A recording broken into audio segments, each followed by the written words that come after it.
आशीष, खाते खाते तो जेरोम पावल ने तो बोल दिया, लेकिन खाना वॉल स्ट्रीट को तो हजम नहीं हुआ, दैट इज़ फॉर श्योर। वो तो बात थी, लेकिन डोनाल्ड ट्रंप वैसे ही उन्हें पसंद नहीं करते। कल उन्होंने एक और कारण जोड़ दिया उन्हें पसंद ना करने का। कल ऐसे तो जब बात चल रही थी तो उन्होंने पहले तो वही बातें की जो वो पहले करते हैं कि भाई लेबर मार्केट में रिस्क है, महंगाई में रिस्क है, वगैरह वगैरह। लेकिन फिर किसी रिपोर्टर ने उनसे पूछ लिया कि भाई ये जो सारे बाजार जो रिकॉर्ड हाइस पर चल रहे हैं उन पर आपकी क्या राय है।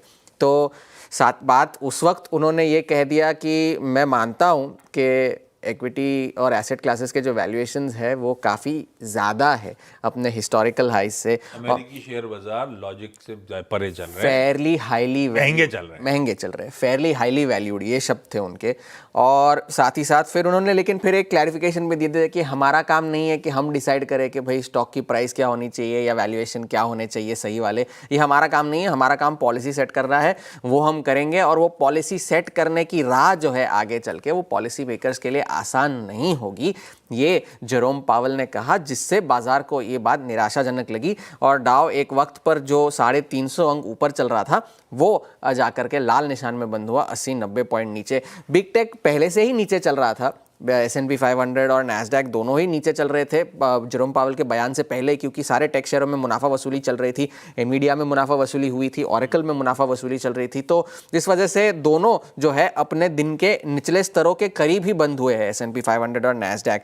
और साथ ही साथ जेरोम पावल ने यह भी कहा कि हम वो सोच रहे हैं जो जनता के लिए अच्छा है, लेकिन उन्होंने कोई ये इशारा नहीं दिया कि आने वाली पॉलिसी जो कि 29 अक्टूबर को होगी उसमें वो क्या करेंगे, क्या वो रेट कट का समर्थन करेंगे नहीं करेंगे, इस बारे में उन्होंने कोई जो है हिंट नहीं दी। और ये बात भी बाजार को अच्छी नहीं लगी। अब ये डिवाइडेड फेड वाली, इस वजह से डिवाइडेड फेड वाली बात जो है वो अब और ज़्यादा सामने आने लगी है। कल भी हम बात कर रहे थे कि काफ़ी सारे फेड के अफसर ये कह रहे हैं कि अब थोड़ा सा हमें कॉशियस हो जाना चाहिए, ओवर हीटिंग नहीं होनी चाहिए अर्थव्यवस्था की, क्योंकि ज़्यादा रेट कट हो। लेकिन कल मिशेल बोमन ने, जो फेड की गवर्नर है, डोनाल्ड ट्रंप को ने अपॉइंट किया था इन्हें, तो उन्होंने ये कहा कि लेबर मार्केट को बचाने के लिए फेड को डिसाइसिव कदम उठाने होंगे, ब्याज दरें काटनी होंगी, क्योंकि उन्हें इस बात का डर है कि फेड पहले से ही जो है ट्रेंड से पीछे चल रहा है और कहीं ऐसा ना हो जाए कि लेबर मार्केट की हालत इतनी खराब हो कि कोई एक्सट्रीम एक्शन लेना पड़े। ये मिशेल बोमन का कहना था। लेकिन दूसरी तरफ अटलांटा फेड के जो अध्यक्ष है राफेल बॉस्टिक,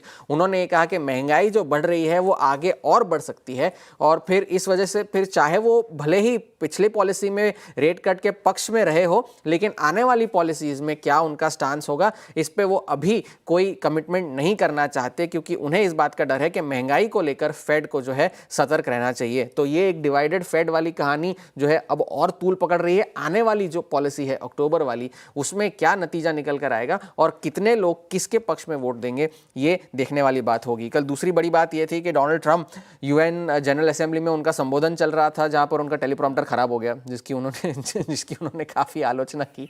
और पहले तो उन्होंने वही सारी बातें की जो वो पहले भी करते हैं कि भाई में बोले टेलीप्रॉम्प्टर चल रहा था, उसके बाद ही बोले कि वो उन्हें टेलीप्रॉम्प्टर की वैसे तो ज़रूरत नहीं पड़ती, क्योंकि वो बात पे रटी रटाई बातें ही कहते हैं कि नोबेल प्राइज़ मिल जाना चाहिए, हमने युद्ध खत्म करवाए थे, वगैरह वगैरह। लेकिन साथ ही साथ क्लाइमेट चेंज के बारे में उन्होंने काफ़ी कुछ कहा कि भाई क्लाइमेट चेंज एक बहुत बड़ा स्कैम है, और ये जो देश कर रहे हैं ग्रीन एनर्जी की तरफ जा रहे हैं, ये बहुत कोई अच्छी बात नहीं है। फॉसिल फ्यूल्स ही जो है यूएस उस पर ही ज़्यादा ध्यान देगा, और यूनाइटेड नेशंस जो है वो सिर्फ चिट्ठियाँ लिखता है, उन चिट्ठियों का कोई आधार नहीं होता, और समस्याएं सुलझाने की बजाय वो समस्याएं और बढ़ाते हैं। तो यूनाइटेड नेशंस में जाके उन्हीं की आलोचना करके चले आए डोनाल्ड ट्रंप कल। लेकिन एक बात इन सबसे हटकर जो है अल्कोआ के सीईओ ने कल एक चेतावनी दे दी एक इंटरव्यू में। उन्होंने ये कहा कि ये टैरिफ की वजह से जो है एल्यूमिनियम की जो मांग है उस पर खतरा है, उससे ये ख़त्म हो जाएगी एल्यूमिनियम की मांग, क्योंकि डोनाल्ड ट्रंप ने पहले जो 25% के टैरिफ लगाए थे फिर बढ़ाकर 50% कर दिया था, उसके बाद से जो है भाव एल्यूमिनियम का पहले की तुलना से काफ़ी ज़्यादा हो गया है, और बढ़ती दामों की ये जो कीमत है वो आगे चलकर अमरीकी कंज्यूमर को ही चुकानी होगी, इंडस्ट्री को चुकानी होगी, और उस वजह से अल्कोआ को भी प्रति वर्ष $850 मिलियन का अतिरिक्त खर्च करना पड़ रहा है इन टैरिफ्स की वजह से। ये अल्कोआ के सीईओ ने चेतावनी दी है। और अल्कोआ जो है यूएस का सबसे बड़ा एल्यूमिनियम प्रोड्यूसर है। तो ये तो कमोडिटीज की बात रही। सोने के भाव पर आप जैसे हेडलाइन में भी कह रहे थे रिकॉर्ड हाइस पर चल रहे हैं, कल भी रिकॉर्ड हाइस बने, लेकिन फिर थोड़ी सी मुनाफा वसूली ऊपर इस तरह से आई, लगभग $3800 तक ग्लोबल भाव पहुंचे हैं सोने के।